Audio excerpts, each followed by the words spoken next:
మన పాలకుర్తి నియోజకవర్గం ఎమ్మెల్యే యశస్విని రెడ్డి, ఝాన్సీ రెడ్డి వీళ్ళు ప్రచారంలో ముందుంటారు.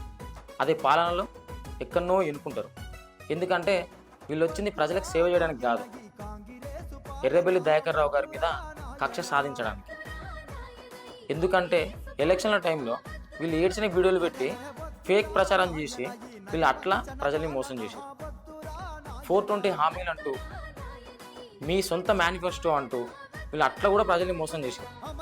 ఇంకా అవి కాకుండా గద్దెనెక్కిన తర్వాత పార్టీ జెండా పట్టుకొని తిరిగిన వాళ్ళు ఎప్పుడూ దుగ్గ్యాల శ్రీనివాసరావు కన్నా ముందు నుంచి తిరిగిన వాళ్ళని, వాళ్ళు పార్టీ కోసం పనిచేసిన వాళ్ళని వాళ్ళు ఈరోజు మోసం చేసి వాళ్ళ జీవితాలని ఆగం చేశారు.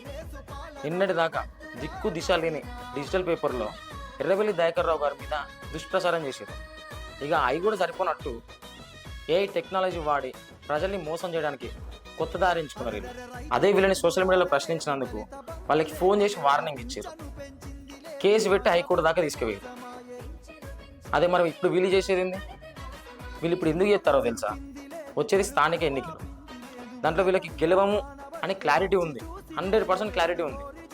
అందుకనే వీళ్ళు ఎట్లన్నా గెలవాలి అని, ప్రజలకు న్యాయం చేద్దాం, ప్రజలకు సేవ చేద్దామని కాదు, వీళ్ళు దయాకర్ రావు గారి మీద గెలవాలనే కక్ష సాధింపుతోనే ఈరోజు ఈ ఏఐ టెక్నాలజీ వాడి ప్రజల్ని మోసం చేయడానికి రెడీ అయ్యారు.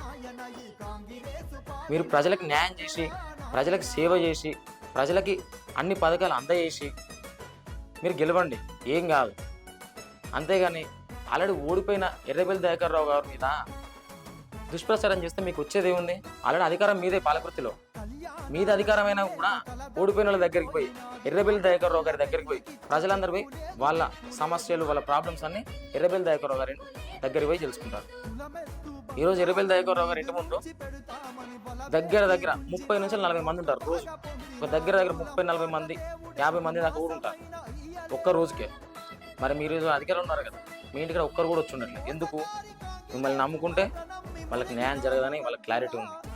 ఈ స్థానిక ఎన్నికల్లోనే తెలిసిపోతుంది ఎవరు నెక్స్ట్ టైం వచ్చేది, ఎవరు గెలిచేది, ఎవరు ప్రజలకి అండగా ఉండేదని.